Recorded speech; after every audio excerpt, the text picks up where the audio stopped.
Hi there, friends. I am One Tired Cryptid, and welcome to Norco. I've heard a lot of really good things about this game, and it was on my wish list for a while. It's been dwelling in my Steam library for a little bit now. I booted it up once before, but I never really got around to playing it, so this will be mostly a fresh new experience for you and for me. Let's go ahead and get right into it, I guess. Norco, Louisiana. Shield hid the stars behind halogen and flame projected onto the sky every night. There was no such thing as silence. The noise never went away. The refinery exhaled an endless sigh. I could never sleep, it was so loud. I still can't sleep without that sound. I-10. You often dreamed that the towers were cathedrals, that the swamps listened when you spoke, that the birds became radiant spheres while circling Norco's sky. You spent your adolescence sleepwalking between little devastating rituals. Though Blake pleaded, you decided to leave. I knew he'd get over it. I didn't care. I knew he'd get over it. He never did. You caught out on a grainer to Chicago and onward to the West Coast, thinking you'd never return. You wandered through the overlit suburbs of the vast American limbo. Thumbing down 99, you saw an old man crouched in a roadside ditch. He was mouthing your name. He had a familiar gaze. He was gone when you wiped the sleep from your eyes. You spoke to Blake, learning of your mother's declining health, her insomnia, her erratic behavior. You ignored the urgency in your brother's voice. You headed east. You threw your phone into the Rio Grande and joined the armies of the Mesa. For months you were in the company of fugitives, sleeping in nuclear tunnels, repairing engines and weaponry. Albuquerque, New Mexico. You guys feel like Breaking Bad? The war was a meme that set Albuquerque on fire. You escaped while the foot soldiers of a pop-up junta? I'm gonna assume that's junta. Bloodied the parched land. While hiding in a freightliner, I slept. You slept easily as a truck shuttled through the plains. You called home from a landline in a motel somewhere beyond Texas. You knew from Blake's hello that your mother was already dead. You hung up, shouldered your bag, returned to the highway. 5 years had passed. You made your way back home. Damn, that's Act 1. Lowland Ghosts. Mom's dead, and we're home. Ooh, bedroom. You wake from a delirious dream to find yourself in your childhood bedroom. Monkey watches you from the corner. Hi, Monkey. You're kind of creepy. I don't like you. Let's look outside. Cool January air spills through the open window. Commuter traffic glints along the apple street as a pair of wrens weave out of the overgrown lot. Sorry, my voice is still kind of shaky.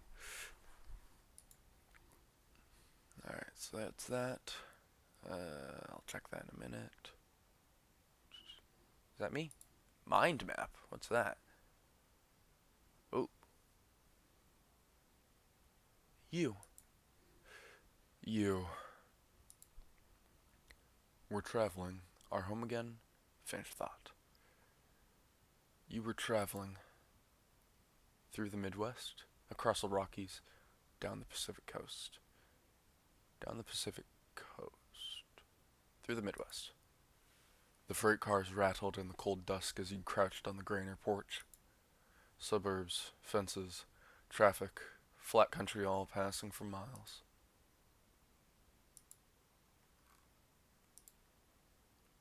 Oh, then what? Enough. Then what? You rode in the back of a van from Chicago to Des Moines. Des Moines? Des Moines.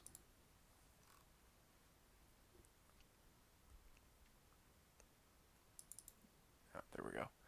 You stole a heater from Walmart and brought it to the poorly attended house show. Des Moines to Kansas City. Kansas City to Denver. Across the Rockies. Your friends went south and you were glad to be alone. You spent long nights on those highways in a shitty sleeping bag. We roughed it for a while. Down the Pacific coast. You were in California when the summer arrived. You recall the familiar smile on the face of the old man in Central Valley Ditch. In the Central Valley Ditch. That smile burned its image in your mind.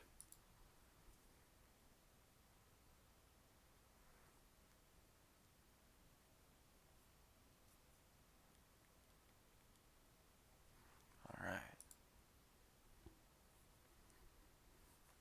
You are home again. Because your brother needs you. Because your mom died.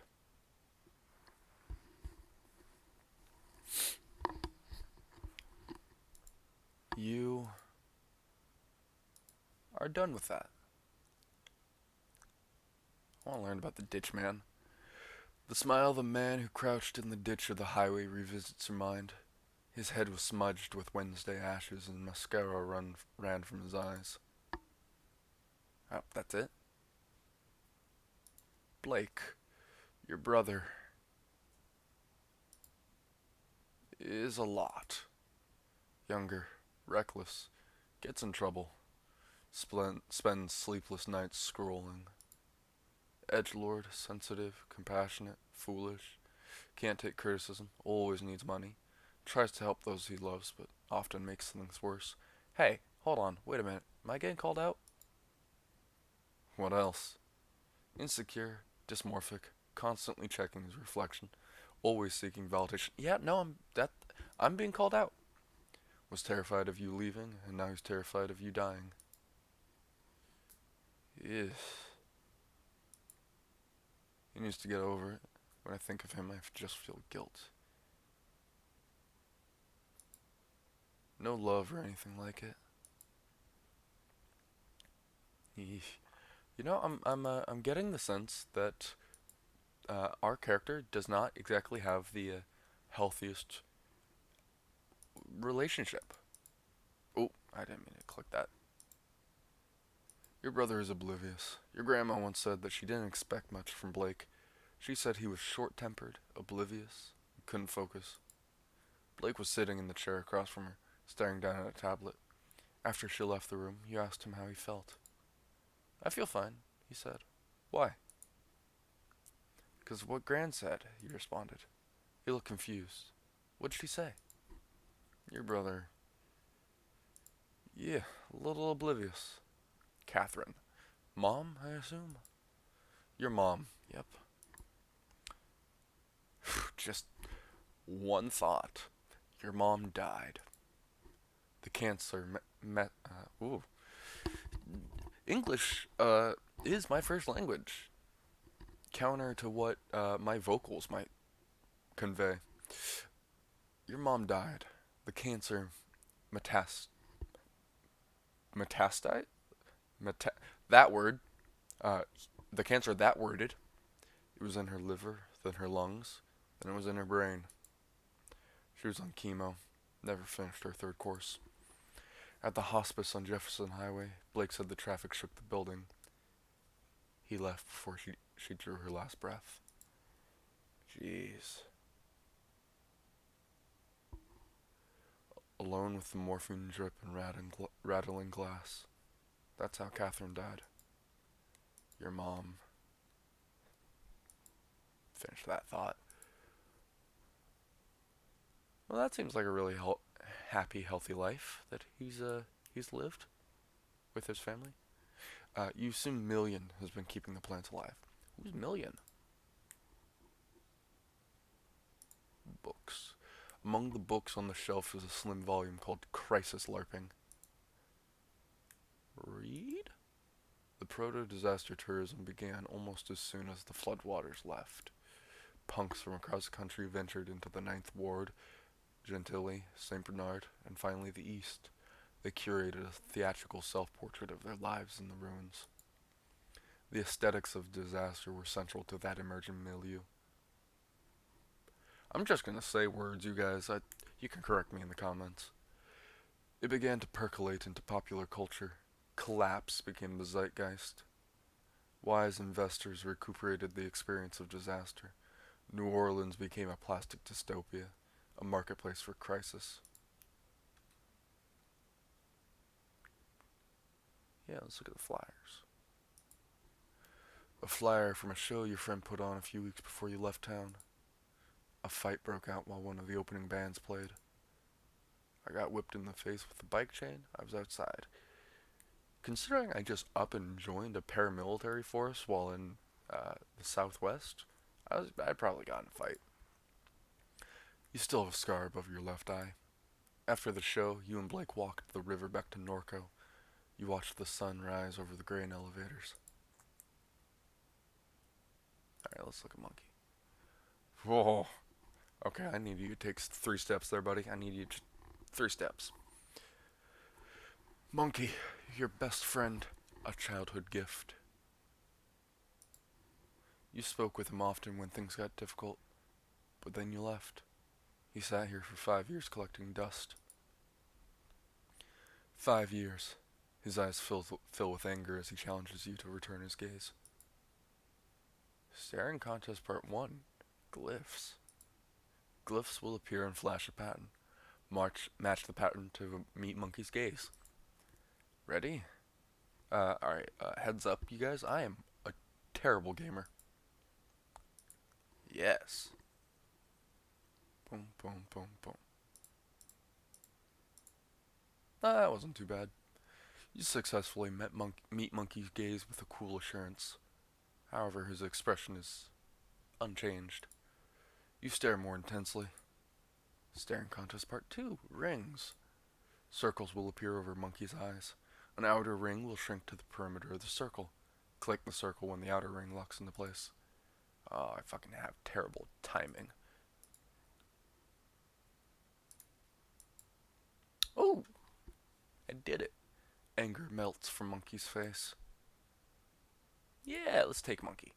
You drape Monkey over your shoulder. He joined the party. Nice. Alright, let's look at the laptop. The laptop your parrain gifted you idles on a shoddy particle board desk. Let's wake laptop. As the screen illuminates, you know that the signal in the house is dead. No internet. It looks like Blake was using the computer at some point. He left a browser tab open. I don't know if we want to open it, but we're going to. View tab. Oh, what the heck is that? Okay. Modbot archived all YX2K post at /SCP anglers underscore yada yada yada. Anybody still post here? Nope, place is wasteland. Wanted to run something by you gents, was knocking out Saccalate in the spillway. Saw a big round glowing thing in the sky. Call that the sun, OP. Funny. Talked to somebody else, seen it too near the parish canal. Nothing like this, but birds in them swamps be acting weird. Looked like it was made of glass, maybe. Would glow real bright, then not at all. Move fast. Best pick I could get. All kinds of shit been happening out that way. Get some sleep, OP. Need cash fast? Install Quackjob. Use promo code BLEED3 for up to 0.005 Quack coin.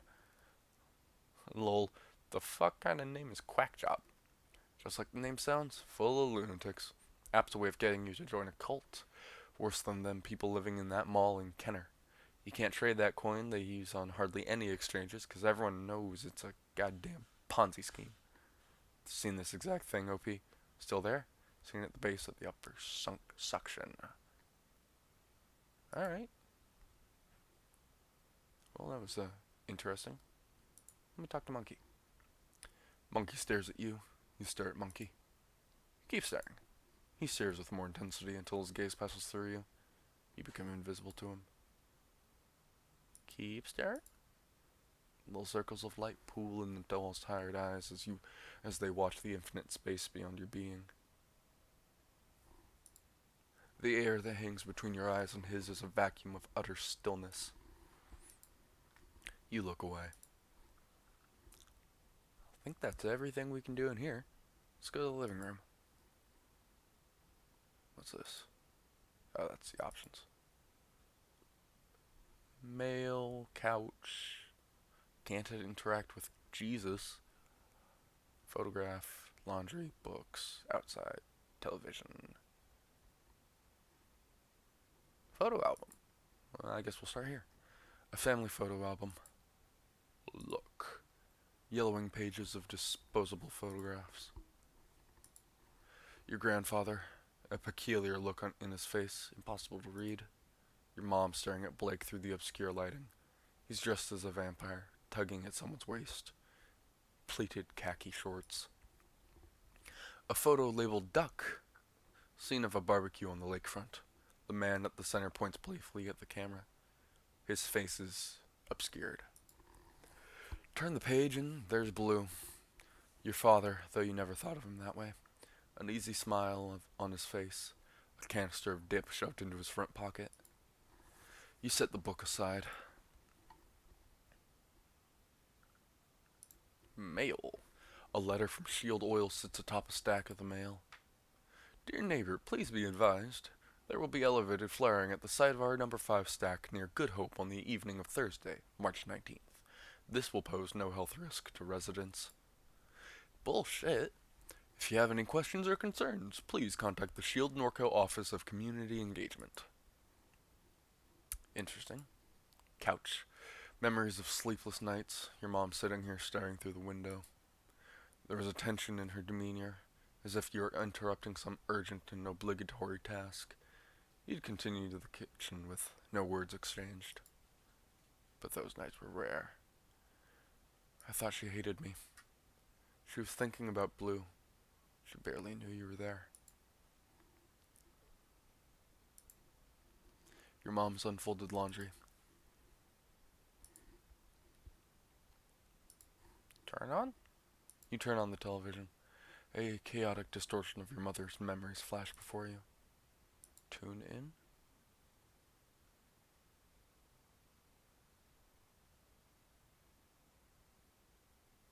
What the hell are we looking at?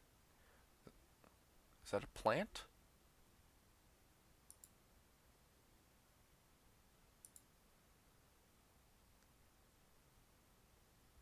Yeah, like some kind of disaster maybe? Highway.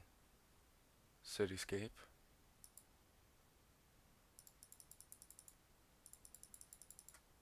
Interesting. I'm good. An old defective flat screen that your mom never bothered to bring to the curb. Photograph. A photo of your mom holding Blake as a baby on a beach in Pensacola, Florida. It's winter. You stand beside them bundled up and laughing as a gust of wind rakes the beach. The sky is bone white. Books. You peruse the titles on the bookshelf. The western margin of the lake. Many tragedies have come to pass along the western margin of Lake Pontchartrain. The unnamed hurricane of YW9D left the settlement of Frenier and La Branche in a state of unrecognizable destruction. Those who survived did so by clinging for their lives to the limbs of cypress trees. The fables and secrets of those communities lie with the bones now scattered in the sediment of the lake. Critiques of deliberate externality. Shield has acquired much of Norco's most flood-resistant land through a variety of mechanisms. Madere and Moore, YX1Y, argue that one such mechanism is a process of deliberate externality. This theory posits that key corporate decision makers encourage the company to emit effluent and noxious substances into the environment with the explicit intention of decreasing neighboring property values. This compels residents to sell their properties below market value to relocate as quickly as possible. The criticism that this theory often receives is that it diminishes the importance of slavery in situating black residents along industrial fence lines, Jacob YX2D, up and down the Mississippi River. In the words of Carter, YX2B, slavery was a deliberate externality from which Shield continues to profit. Jesus. Pollution was never needed. Fence line diaspora. In the end, we decided to leave Dimes. It wasn't the cat cracker, or the smells, or the fear for our children's health that drove us away, though they played a part. Truth be told, it was the media attention, the spokespeople and activists and academics and all this. I was done with it. I was done being a poster child, done being thought of as a victim. I wanted my experience to be my own, not something to gawk at or dissect in a laboratory. Alright, outside. Okay. Bedroom, out front yard, kitchen. Let's go to the kitchen. Ooh, it's a little messy in here. Pills. Your mom's painkillers are spilled across the counter. Coffee, pots and pans, table, fridge, plant, attic, laundry room, microwave, backyard, microwave. You've discovered so many dead cockroaches in this microwave over the years that it's discouraged you from using it. For several months, a dead baby roach was stuck between the clock's display and the protective screen, blocking the hour. Blake finally shook the microwave aggressively enough that the roach fell into the guts of the machine. Gross. Laundry room. You were always frightened by the laundry room. Okay then. Attic. Boxes. I don't like that the music cut out up here. Boxes. There used to be much more clutter up here. You imagine your mom gave it away as the end approached. Well, damn. Backyard, attic, living room. Backyard. Hello, druid robot person. Oh, that's Million. Truck, pry bar. Still pry bar lies on the ground. Can I grab it? Can I have it? Motorcycle. Crab net. A disintegrating crab net. Blue taught your mom how to make these, and your mom taught you. In the summers, you'd bike to the suction before sunrise, tie chicken necks to a net, submerge it, and nurse your coffee while waiting for a bite. Blue was our stepdad, right? Yeah. Let's look at the motorcycle. An old disused motorcycle with extensive rust and wear. Cool. Truck. This truck was your grandfather's. You remember riding in his lap while he let you steer. The dead wasps that collected behind the seat. The smell of grease, whiskey, and nicotine. I know a few guys like that. That smell like that. You and Blake would drive the truck into New Orleans on the weekends. No AC, windows down. The rattling chassis was deafening going 75 on Interstate 10. Million has been slowly repairing the vehicle since your mom's death. Million sits in her characteristic slouch, lost in thought. Her carapace has taken on the rusted and weather-worn quality of the rest of the machinery in the yard. You recall the night that your mom showed up with her. You and Blake stayed up past dawn, poring over pirated API docs. Her ragdoll mass was slumped on the floor as he wrote the routing procedure. So you have to program your own robot AI in this setting? Interesting. Usually they come like pre-programmed in a lot of those settings. Maybe that's more expensive. You wonder if such memories hide behind her constellation of eyes. The robot regards you casually. Speak, move along. Let's speak to him. "'Kay, you're awake. Couldn't sleep? Best sleep in years. best sleep in years. The sound of refinery did always help you sleep, didn't it? In any case, I'm certain I was no help. She gestures towards the motorcycle at the edge of the carport. I was turning over the engine on that bike to test the coils. It was quite noisy, but they're in good shape now. All I need is a fuse, and we can use it to get around while I finish repairing the truck. I heard the phone ringing inside, but I had my hands full. Where can we get a fuse? Were you expecting a call? Why would so many people be calling? Where can we get a fuse? The gas station just up the road has them, but you may have to persuade Troy to let you in. Were you expecting a call? Many people have been calling since Catherine died. Your brother is usually the one to answer the phone, but I don't know where he went off to. He's useless. I wonder where he could be. Likely at the bar or the bookstore, if I had to guess. Why would so many people be calling? Your mother left behind a lot of loose ends. From what little I know, I gather she was conducting research for a client in Fat City. I sense that many people would like to acquire that data. Mind map updated. Okay. I am unaware of where she has hidden it. Perhaps Blake knows its whereabouts? Who exactly would want to see the data? Who is his client? So anyways, who exactly would want to see the data? Your mother spent her entire life researching this town. She knew histories that others have forgotten. History has a lot of value in this place. Who is his client? I haven't a clue. These aren't things she discussed with me. As the cancer spread, she became more guarded with her research. So she finally worked herself to death. I took her knowledge for granted. She always kept strange company. She finally worked herself to death. She had an addictive personality.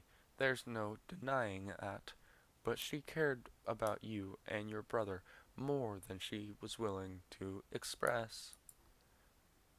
So anyway, that's all. Cool.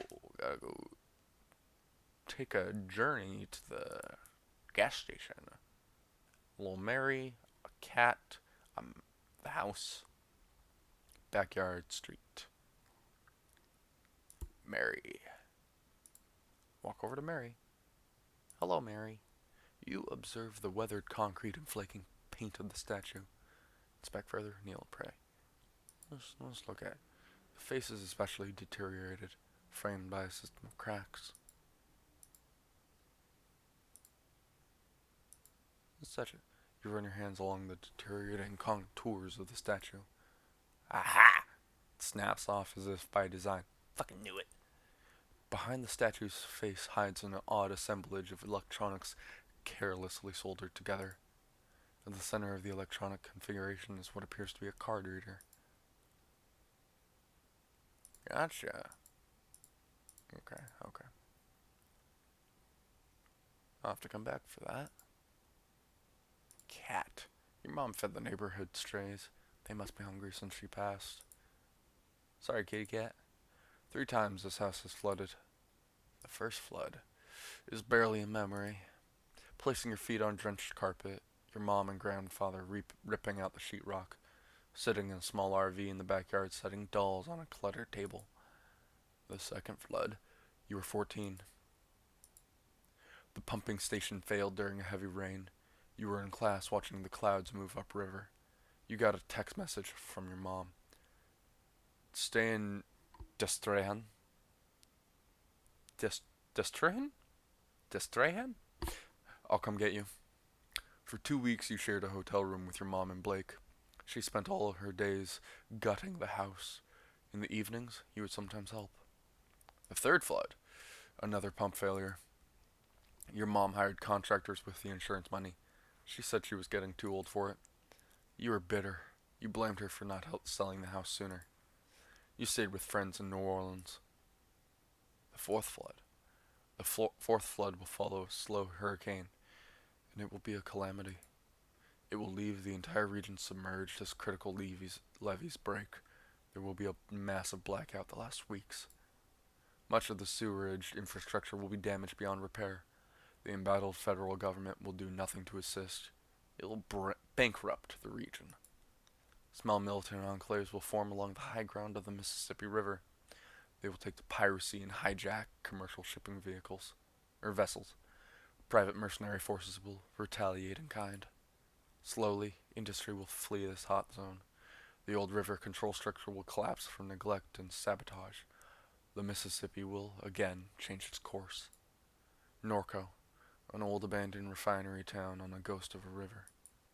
Your house will be squatted and then razed.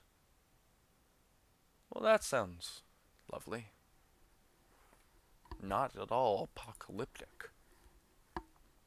Padu PI. Purdue Private Investigators. We snoop for you. Apple. Third? Oh, third, yeah. Snowball stand.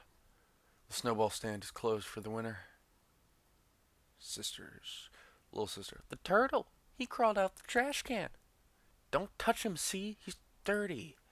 No, he's not. Turtles are always clean. They live in water. That's not how that works, little girl. Trash water is not clean. Yeah, see if she gets it. Let's go. Just let me stare a little longer. He's pretty. Alright, kiddos. Apple Street, Purdue PI is closed. Home, Dimes Discount. Floodgate Tavern. Did say that he might be there. Floodgate Tavern added to map. The Floodgate Tavern. Many shield workers gather here after their shifts. It's closed. Should be open later in the evening. Gotcha. Discount. Dimes Discount. Dimes Discount added to the map. Freight loader. Film set. Gas station. Batur? Apple Street. Look at the film set. A film crew is set up along River Road. Several floodlights illuminate a gruesome murder scene. Two men stand pensively above a corpse. Approach the set, move along. Let's approach the set. As you near the set, a small, energetic man jumps from his chair. Attention, dumbass! Can't you see we're trying to shoot here? Sorry, Chief. Sorry, what are you filming? I'm curious. It's a detective drama called None of Your Goddamn Business. Any other questions? Sounds cool. So is this like a murder scene? Keep it up and it's gonna be. Hey. You know what? Wait a second. You from around here? Gonna lie. Nope. Just another transplant, huh? Then get moving. I got no use for you. Alright, buddy. Freight loader. A freight loader is being repaired in the Batur woods over the Levy. Let's go check that out first. I don't want to go. Ooh, this is kind of quaint. Memorial languages in the river. A 2x4 cross, plywood plaque, cairns of pulverized concrete. Sprayed haphazardly onto the plywood as a remembrance. Here pass the brave freedom fighters of January XW11, whose cries for liberty echo through the generations. In much smaller lettering, a different hand scratched "Fake" across the bottom of the plaque. Look at the horse first. A lone horse drinks from the stagnant water pooled along the riverbank. Drifter. Look at him. A man sits on a pile of flotsam, his head buried in his canvas jacket against the sharp air. Stupid horse. The man's gaze stays fixed on the opposite bank of the river, never turning to you nor the horse. Yeah? Can't stand that horse. Lot of stupid in this world. Stupid people. Stupid horses. Couldn't agree myself. Or couldn't agree more. I'm a little stupid myself. Then go get you a river drink. He spits on the dirt at his feet. You know what all they dump in that water? Hell of a cocktail. He spits again, wiping a string of mucus onto his sleeve. What are you out here for, anyhow? Ain't you heard they got a criminal on the loose?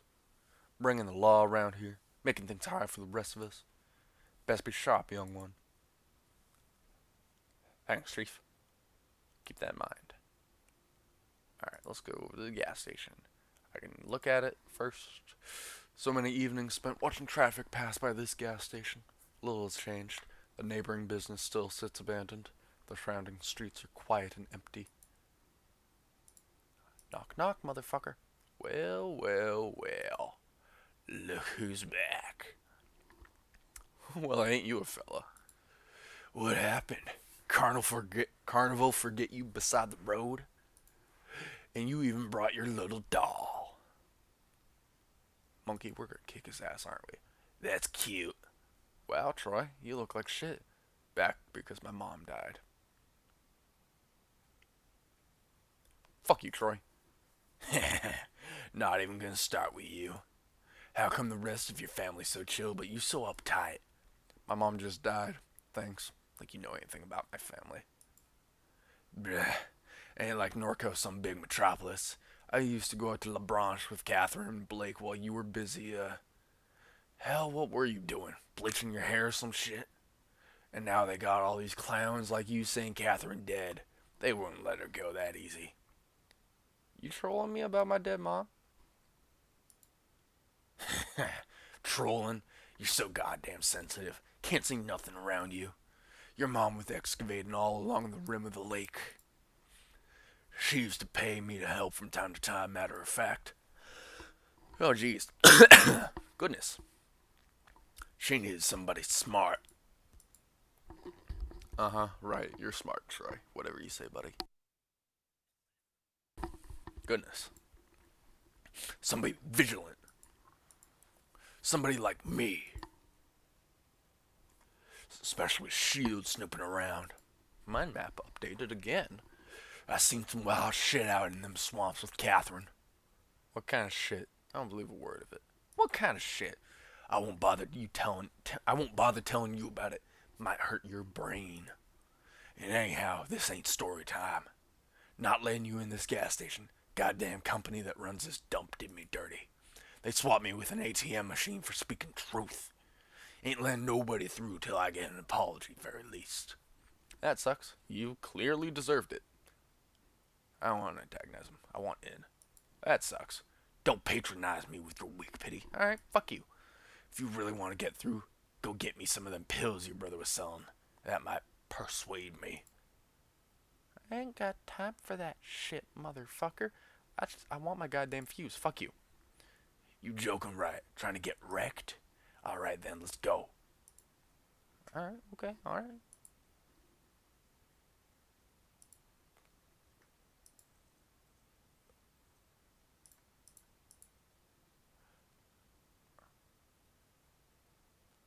I want to see what monkey does.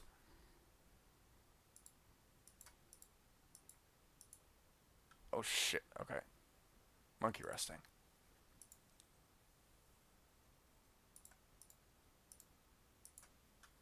Fuck you, buddy. I want to see what he does. Ah.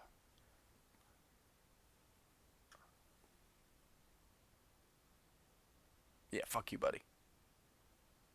Kiosk, price scanner, dog food, dusty bags, dog food line the shelf, candy, fuses, candy, protein bars, bubble gum, breath mint, taffy, etc. He's fucking knocked out outside. Liquor.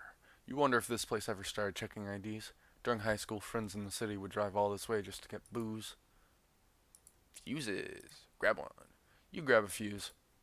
I detect that you have some merchandise in your possession. You must remove any unpurchased items from your backpack and scan them in order to exit the store. To use an item in your inventory, drag the item from the inventory menu to the intended target. There it is. Fuse scan. You scan the fuse. Thank you for your purchase. Cool. Apple Street. Oh, the kids are gone. Let's go check out Floodgate. Still closed? No, not dimes. Home. Backyard. You got the fuse? Good. We'll be able to use the bike to get around town until I'm done with the truck. It concerns me that Blake still hasn't returned. He's been spending a lot of his time at Sarpy Paperbacks lately. Perhaps we should look for him there. Let's go, one sec. Let's go. Ooh, we cruising. God, this is gorgeous.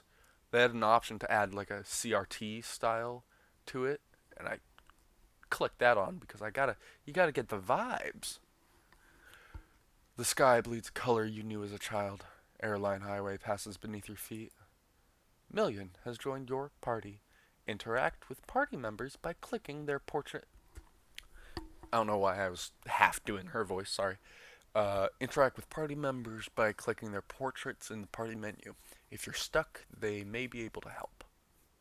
Let's talk to Million. Million shouts over the wind. The bike runs much better now. You can use it to get around during your visit. Where could Blake be? Has Blake been? How have you been? What's it been like around town? Where could Blake be? He spends much of his time at Sarpy Paperbacks. Perhaps we should check there. Okay. How's he been? The year that you left, Blake became uncontrollable. His behavior troubled Catherine deeply. He was beginning to remind her of your grandfather. After he was expelled from Destrehan, he began running drugs into the parish. He made himself many enemies. He put those things behind him after her illness, but now that she's gone, I'm uncertain what to expect. I should have stuck around. This place can ruin people. This place can ruin people. I won't apologize for leaving. I'm sorry for leaving. Sometimes you gotta put yourself first, man. Sometimes you gotta do what you gotta do. Learn lessons, even if it's the hard way. I won't apologize for leaving. No one is asking you to, Kay. How have you been? I am always the same, Kay. Always the same. Is that bad or good? Whichever you prefer. Are you depressed? Sounds zen. Fair enough. Are you depressed? No. Love you, Mills. Thank you. A tier friendship. What's it been like around town? Shield has been expanding since you left. Catherine took your grandfather's boat into the lake to investigate reports of construction in the swamps along the shoreline. She assumed it to be unpermitted Shield activity. She was unable to find any evidence of it. However, it was clear that she found something during that investigation. What was it? Probably just another dead end? What was it? I don't know. Perhaps you do. Haven't spoken to her in years. How would I know? Why do you care? So what makes you think she found something? She didn't mention it. Haven't spoken to her in years. How would I know? Has Blake not mentioned anything? I never trust what Blake says. No. In any event, something drew her to the lake in the months before her death. Where could Blake be?